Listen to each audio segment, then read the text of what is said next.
सभी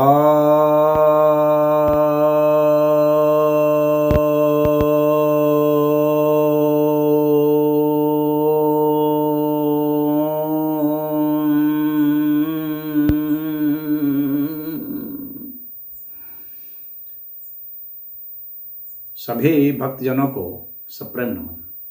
भक्तों, आज मैं आपको आयुर्वेद और अध्यात्म से जुड़े हुए एक पौधे की चर्चा करने जा रहा हूँ, जो कि बहुत विवादित है। लोग कहते हैं खाएं नहीं खाएं। उसका नाम है प्याज। सभी के घरों में प्याज आता है। हमारे देश में बहुत ही मात्रा में प्याज उत्पन्न होता है और करीब करीब यह सभी राज्यों में होता ही है, कुछ न कुछ मात्रा में। महाराष्ट्र में बहुत ज़्यादा ही होता है। उत्तर प्रदेश हो, मध्य प्रदेश, बिहार, आंध्र प्रदेश, सभी जगह होता है यह। इसे प्लांडू भी कहते हैं और अंग्रेजी में इसे ऑनियन कहते हैं, लेकिन इसका जो बोटेनिकल नेम है वो है एलियम सेप्पा है। इसका संस्कृत में एक बड़ा बढ़िया नाम है। जैसे प्लांडू तो संस्कृत में ही है, लेकिन एक और बहुत बढ़िया नाम है। उसका नाम है मुख दूषक, यानी मुंह में प्रदूषण करने वाला, दूषण करने वाला। क्योंकि इसकी बास हम सभी जानते हैं कि बहुत बदबू आती है। अब इस पर बहुत विवाद हुआ है, विवाद रहा है आध्यात्मिक व्यक्तियों में, कई संप्रदायों में और आयुर्वेदाचार्यों में भी, कि इसे खाना चाहिए या नहीं खाना चाहिए आध्यात्मिक व्यक्ति को।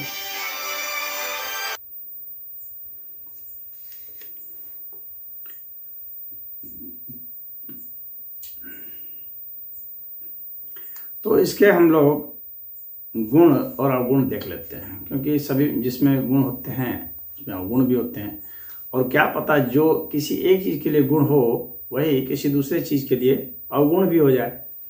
इस कारण बहुत सारे साधक जो है या इसमें बहुत उलझन में रहते हैं कि प्याज खाना चाहिए या नहीं खाना चाहिए। तो पहले मैं इसके प्याज के गुणों के विषय में बता देता हूँ। तो ये जो प्याज है यह मधुर रस का माना जाता है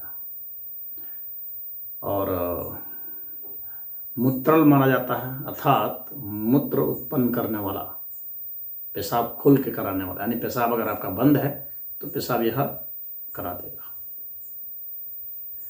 यह चूँकि इसमें सल्फर होता है, गंधक होता है, तो यह व्रण को भी रोकता है। यानी घाव वगैरह है तो उसको भर देता है, बहुत आसानी से घाव को भर देता है।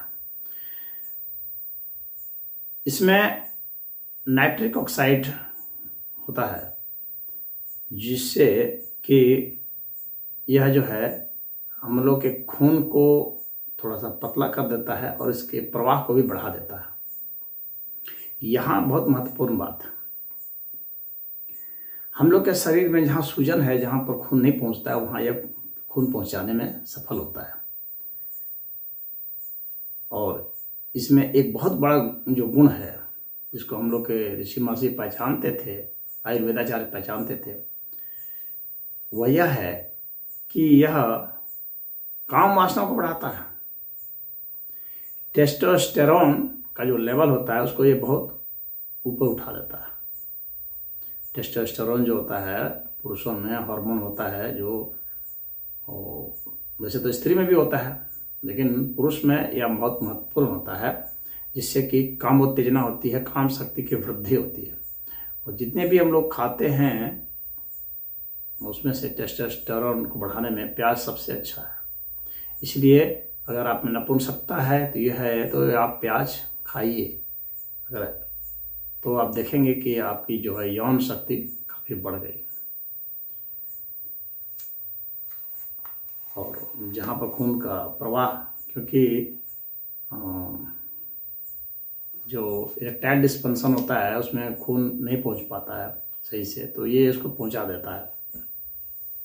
इसमें क्वेरसिटिन करके एक केमिकल होता है जो कि इसके लिए जिम्मेदार है। हालांकि ल्यूटिनाइजिंग हार्मोन जो होता है ना, वही मुख्य रूप से वो ल्यूटिनाइजिंग हार्मोन करता है और उससे जो है टेस्टोस्टेरोन बनता है। इसका इस तरह से चयन होता है। और टेस्टोस्टेरोन मसल बिल्डिंग में भी बहुत कामयाब होता है, सौर वीरता के लिए भी बहुत महत्वपूर्ण है। और सबसे महत्वपूर्ण बात यह है कि इसमें एक होता है सिस्टिन कर करके, और ये जो सिस्टिन है एक तरह से स्टेरॉइड होता है। इसके कारण जो है मसल बिल्डिंग होती है। आप लोग देखते होंगे कि मजदूर सब जो है प्याज खाते हैं, रोटी कुछ नहीं मिला रोटी प्याज खा लिए, उनसे मांसपेशियां मजबूत होती है। बहुत अमीर सब प्याज नहीं खाते हैं क्योंकि मुंह में बदबू आती है कर करके, लेकिन इसलिए गरीबों में वो ताकत होती है, मर्दाना ताकत होती है गरीबों में, इसलिए उन बहुत बच्चे पैदा करते हैं। अमीर सब बच्चे पैदा नहीं कर पा रहे। ये प्याज बहुत महत्वपूर्ण भूमिका निभाता है। तो अगर आप बॉडी बिल्डिंग बनाना चाहते हैं तो खाली प्रोटीन खाने से नहीं होगा, प्याज बहुत महत्वपूर्ण होता है। तो प्याज में ये सब बहुत सारे गुण होते हैं। यह जो है पथरी को भी निकाल देता है। अच्छा, प्याज में जो मैं बताया टेस्टोस्टेरोन जो होता है, तो कैसे प्याज खाएंगे इसको भी थोड़ा सा बता दूं, फिर भूल जाऊंगा कहीं।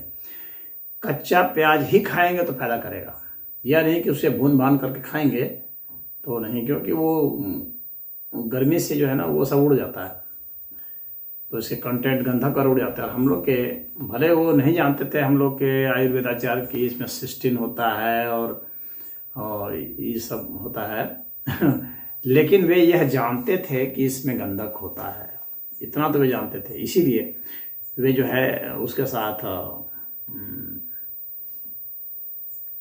पारा के साथ इसका वो कराते थे, गंधक का पारा के साथ वो कराते थे।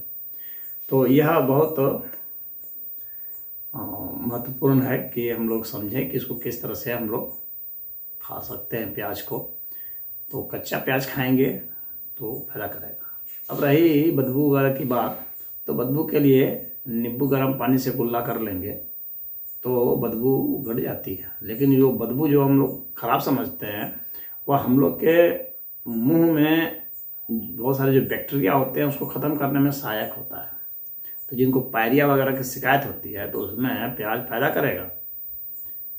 तो इसका बदबू भी फायदेमंद होता है, जीवाणुओं को पनपने नहीं देता, मुंह में बहुत सारे बैक्टीरिया को ख़त्म कर देता है।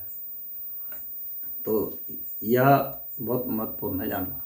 वैज्ञानिकों ने एक प्रयोग किया चूहों पर, उनको प्याज का जूस पिलाया गया तो उसमें पाया गया कि यह जो है 2 महीने तक अगर पिलाए तो देखा गया कि यह 20% उनमें टेस्टोस्टेरोन का लेवल बढ़ गया चूहों में। तो यह बहुत बड़ी बात होती है। प्याज में एक बहुत बड़ा अच्छा गुण होता है कि वह कफ को निकाल देता है। कफ को निकालने में इसका बहुत बड़ा रोल है। तो अगर आपको कफ की बीमारी है, कफ नहीं निकलता है, बहुत जम गया है, तो इसको खाने से आप देखेंगे कि कफ आपका निकलेगा। और बैक्टीरिया को भी ये मारता है, फफूंद को भी मारता है, यानी फंगस को भी मारता है यह। तो बैक्टीरियल और फंगल डिजीज में इसका बहुत बड़ा रोल है। प्याज में एक चीज़ और है कि यह कैंसर रोगों को भी दूर करता है। एंटी कैंसरस प्रॉपर्टी प्याज में देखी गई है। और प्याज में आपको एक ऐसा भी गुण पाया जाता है जिससे कि जैसे आपका कभी गला फंस रहा है तो उसको भी यह साफ करता है। तो उसमें भी यह लाभदायक है। एंटीऑक्सीडेंट भी होता है यह, यानी हमारी आयु को भी यह बढ़ाता है। हम लोग में जो बहुत ज़्यादा विजातीय तत्व इकट्ठे हो जाते हैं, जहरीले तत्व हो जाते हैं जो फ्री रेडिकल्स बढ़ाते हैं, तो उसको भी यह ख़त्म करता है। तो एंटीऑक्सीडेंट प्रॉपर्टी भी इसमें होती है, तो ये उस मामले में भी बहुत लाभकारी है। लेकिन अब इसके जो है कुछ, मान लीजिए कि किसी में भी वो होता है कि कुछ दुर्गुण भी होते हैं, तो जो इसमें सद्गुण है उसी के अर्थ में कुछ दुर्गुण भी हो जाते हैं। जैसे मान लीजिए टेस्टोस्टेरोन लेवल बढ़ा जाता है, काम वासना बढ़ जाती है, तो गृहस्थों के तो फायदा है। लेकिन इसको तामसी भोजन कहा गया है अध्यात्म में। क्यों कहा गया है? मुंह में बदबू आती है सिर्फ उसी के लिए नहीं, बल्कि ये कामोत्तेजक होता है, इसके कारण ही तो साधु संतों के लिए कहा गया है कि इसका सेवन नहीं किया जाए क्योंकि कामोत्तेजक होता है। लेकिन जो इसके बहुत सारे गुण हैं, क्योंकि यह जो है आपको देखिए चर्म रोग नहीं होने देता है। जो प्याज नहीं खाते हैं वो चर्म रोग से भी पीड़ित होते हैं, क्योंकि चर्म रोग की बहुत अच्छी दवा होती है। जो भी सल्फर है वह चर्म रोग के लिए बहुत अच्छा होता है, तो इसमें सल्फर होता है, चर्म रोग को दूर करता है। तो यह एक दिक्कत आती है। अब जो साधक हैं उसके लिए तो ठीक है, प्याज नहीं खा रहा है क्योंकि भाई उसको दिक्कत है। लेकिन जो सिद्ध हो चुके हैं उसको नहीं डरना चाहिए, क्योंकि यह कामोत्तेजना नहीं बढ़ाता है, ये वास्तव में यह टेस्टोस्टेरोन बढ़ाता है। सही देखा जाए तो कामोत्तेजना तो आपके तब बढ़ेगी जब आपके विचार ही काम की ओर होंगे तो ही बढ़ेगा। तो यह कहना भी ठीक नहीं है कि कामोत्तेजना बढ़ाता है, बल्कि यह टेस्टोस्टेरोन का लेवल बढ़ा देता है, और उसके कारण अगर आपका दिमाग कामुकता की ओर है तो फिर तो ये अपना काम करेगा। लेकिन जब आप संत ही हैं तो आपका दिमाग उधर क्यों जाएगा भाई? और अगर जाएगा भी, मान लीजिए कि संत को भी बच्चा पैदा करना है, तो अगर जाएगा तो उसमें ये काम ही आएगा।